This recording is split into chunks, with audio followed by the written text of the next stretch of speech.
ಇವತ್ತು ಏನಾಯಿತು ಗೊತ್ತಾ, ರೇಖಾ ಇವತ್ತು ಪೊಲೀಸ್ ಸ್ಟೇಷನ್ಗೆ ಕಂಪ್ಲೇಂಟ್ ಕೊಡಲಿಕ್ಕೆ ಹೋಗುವವಳು ಸೀದಾ ನನ್ನ ಶಾಪಿಗೆ ಬಂದುಬಿಟ್ಲು. ನಮಸ್ಕಾರಗಳು.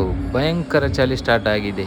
ಆದರೂ ಸಹ ಜಿಮ್ಮಿಗೆ ಹೋಗಿ ವರ್ಕೌಟ್ ಎಲ್ಲ ಮಾಡಿ ಮುಗಿಸಿ ಮನೆಗೆ ಬಂದು ಬ್ರೇಕ್ಫಾಸ್ಟ್ ಮಾಡಿ ಫ್ರೆಶ್ ಅಪ್ ಎಲ್ಲ ಆಗಿ ರಿಯಾನಿಗೆ ಬಾಯ್ ಬಾಯ್ ಟಾಟಾ ಅಂತ ಹೇಳಿ ಸೀದಾ ಶಾಪಿಗೆ ಹೊರಟ್ರೆ, ಇವತ್ತು ಪೆಟ್ರೋಲ್ ಬಂಕಲ್ಲಿ ಪೆಟ್ರೋಲ್ ಹಾಕಿ ಸೀದಾ ಶಾಪಿಗೆ ಬಂದೆ. ಶಾಪಿಗೆ ಬಂದಾಗ 1 ಗಂಟೆ ಫುಲ್ಲು ಬ್ಯುಸಿ ಇತ್ತು.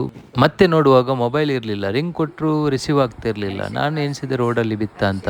ರೇಖನಿಗೆ ಸಹ ವಿಷಯ ತಿಳಿಸಿದೆ. ಅವಳು ಸೀದಾ ಮನೆಯಿಂದ ಸೀದಾ ಪೆಟ್ರೋಲ್ ಬಂಕಿಗೆ ಹೋಗಿ ರೋಡಲ್ಲೆಲ್ಲ ಹುಡುಕಿಕೊಂಡು ಬಂದಳು. ಮತ್ತು ಅವಳ ಪ್ಲ್ಯಾನ್ ಇತ್ತು ಪೊಲೀಸ್ ಕಂಪ್ಲೇಂಟ್ ಕೊಡುವ ಅಂತ. ಅಷ್ಟರಲ್ಲಿ ನಾನು ನನ್ನ ಇನ್ನೊಂದು ಆ್ಯಂಡ್ರಾಯ್ಡ್ ಫೋನಲ್ಲಿ ಆ್ಯಪಲ್ ಫೈಂಡ್ ಮೈ ಡಿವೈಸ್ಗೆ ಲಾಗಿನ್ ಆದೆ. ನಂದು ಐಕ್ಲೌಡ್ ಅಕೌಂಟ್ ಮತ್ತು ಪಾಸ್ವರ್ಡ್ ಹಾಕಿ ಅದರಲ್ಲಿ ಈ ರೀತಿ ಆಪ್ಷನ್ ಬರ್ತದೆ. ಅದರಲ್ಲಿ ನಾನು ಪ್ಲೇ ಸೌಂಡ್ ಕೊಟ್ಟಾಗ ನಂದು ಮೊಬೈಲ್ ನನ್ನ ಆ್ಯಕ್ಚುಲಿ ಬ್ಯಾಗಿನ ಒಳಗೆ ಸೌಂಡ್ ಮಾಡ್ತಾ ಇತ್ತು. ಅರ್ಧ ದಾರಿ ಬಂದಿದ್ದ ರೇಖನಿಗೆ ನಾನು ಹೇಳಿದೆ ಮೊಬೈಲ್ ಸಿಕ್ಕಿತ್ತಂತ. ಮತ್ತು ಅವಳು ನನಗೆ ಬೈಲಿಕ್ಕೆ ಸ್ಟಾರ್ಟ್ ಮಾಡಿದ್ಲು. ಆಗ ನಾನು ವಿಡಿಯೋ ಮಾಡಲಿಕ್ಕೆ ಸ್ಟಾರ್ಟ್ ಮಾಡಿದೆ. ಆಗ ಸುಮ್ಮನೆ ಆದಳು. ಮೊಬೈಲ್ ಸಿಕ್ಕಿದಾಗ ಗೊತ್ತಾಯಿತು ಮೊಬೈಲ್ ಸೈಲೆಂಟಲ್ಲಿತ್ತು.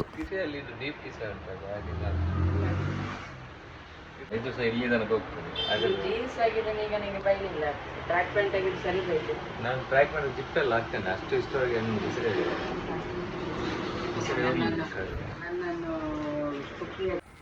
ಸುಮ್ಮನೆ ಥಿಂಕ್ ಮಾಡ್ತಿದ್ದೆ, ಮೊಬೈಲ್ ಒಂದು ವೇಳೆ ಬಿಸಾಡಿಯೇ ಹೋಗಿದ್ರೆ ಏನಾಗ್ತಿತ್ತಂತ. ಸಂಡೇ ಆದ ಕಾರಣ ಹಾಫ್ ಡೇ ವರ್ಕ್ ಮಾಡಿ ರಿಯೋನೊಟ್ಟಿಗೆ ಸಂಜೆ 1 ರೌಂಡ್ ಗ್ರೌಂಡ್ ಹತ್ತಿರ ಹೋದೆ. ನೋಡಿ, ಸಂಡೇ ಬಂದಾಗ ನಾವು ಎಲ್ಲರೂ ಇಲ್ಲಿ ಒಟ್ಟಾಗ್ತೇವೆ. ಬ್ಯಾಟ್ ಮತ್ತು ಬಾಲನ್ನು ಕೈಯಲ್ಲಿ ಹಿಡಿದಾಗ ಚಿಂತೆ ಎಲ್ಲ ದೂರ ಆಗ್ತದೆ.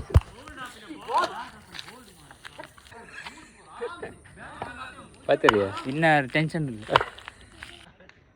ಇತೆಲ್ಲ ವಿನ್ ಆಜರ ಒಂಜಿ ಫೋರ್ ಹಾಕಿರ್ಲಾಜ 0 ಎತ್ತರು. ಸ್ವಲ್ಪ ಹೊತ್ತು ಕ್ರಿಕೆಟ್ ಆಡಿ ಮತ್ತೆ ನಮಗೆ ಒಂದು ಮೆಹಂದಿ ಫಂಕ್ಷನ್ಗೆ ಹೋಗ್ಲಿಕ್ಕೆ ಇತ್ತು. ಮೆಹಂದಿ ಫಂಕ್ಷನ್ ಎಲ್ಲ ಮುಗಿಸಿ ಅಲ್ಲಿಯೇ ನಾವು ಊಟ ಎಲ್ಲ ಮಾಡಿ, ರಿಹಾನ ಕ್ಲಾಸ್ಮೇಟ್ಸ್ ಸಿಕ್ಕಿದ್ದ, ಅವನ ಹತ್ರ ಇವಳು ಸ್ವಲ್ಪ ಮಾತಾಡಿದ್ರು. ಮತ್ತು ನಾವು ಅಲ್ಲಿಂದ ಹೊರಟ್ವಿ. ಈ ವಿಡಿಯೋದಲ್ಲಿ ಇಷ್ಟೇ. ನೆಕ್ಸ್ಟ್ ವಿಡಿಯೋದಲ್ಲಿ ಸಿಗುವ. ಬಾಯ್ ಬಾಯ್.